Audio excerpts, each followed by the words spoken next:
Mandaluyong ay arestado naman ng isang pulis sa entrapment operation ng CIDG sa isang mall. Para sa karagdag detalye, may live report si Ian Cruz. Ian.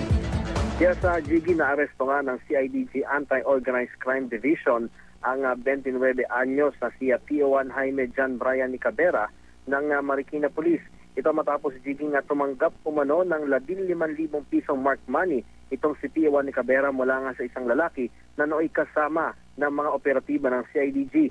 Nangyari ang entrapment operation sa isang fast food chain sa loob ito Jiggy ng isang mall sa Mandaluyong City kanina tanghali at ayon nga sa CIDG, dumulog sa kanilang isang lalaki at isinumbong ang modus umano ng nasabing suspect na pulis.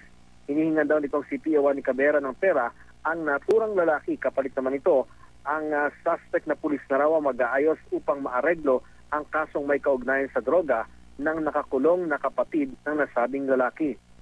Ipaghaharap Gigi ng reklamong direct bribery at obstruction of justice itong si PO1 Nicabera na hindi nagbigay ng pahayag ng tangkaing makapanayam ng GMA News. Samantala Gigi ng saliksikin nga ng CIDG ang record nitong si PO1 Nicabera, lumabas na mula ng maging pulis siya noong 2009, 10 suspension na raw ang ipinataw sa nasabing pulis.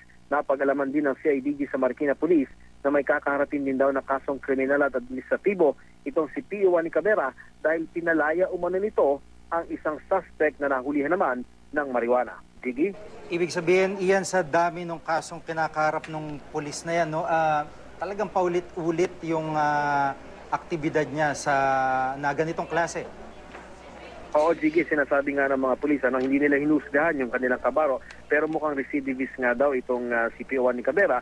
Gayunpaman sa sinabi nila na ipapasa nga nila sa piskalya ng itong kasong ito, itong reklamong ito para nga maidepensa naman din itong nitong si PO1 Nicabera yung kanyang sarili. Samantala, Gigi, nire-research pa nga ng PNP CIDG kung ano-anong mga kaso yung nasabing maaktibidad nitong si PO1 Nicabera dahil nga 10 suspension order na yung naipataw sa kanya simula nga nung siya maging pulis noong 2009. Gigi? Maraming salamat, Ian Cruz.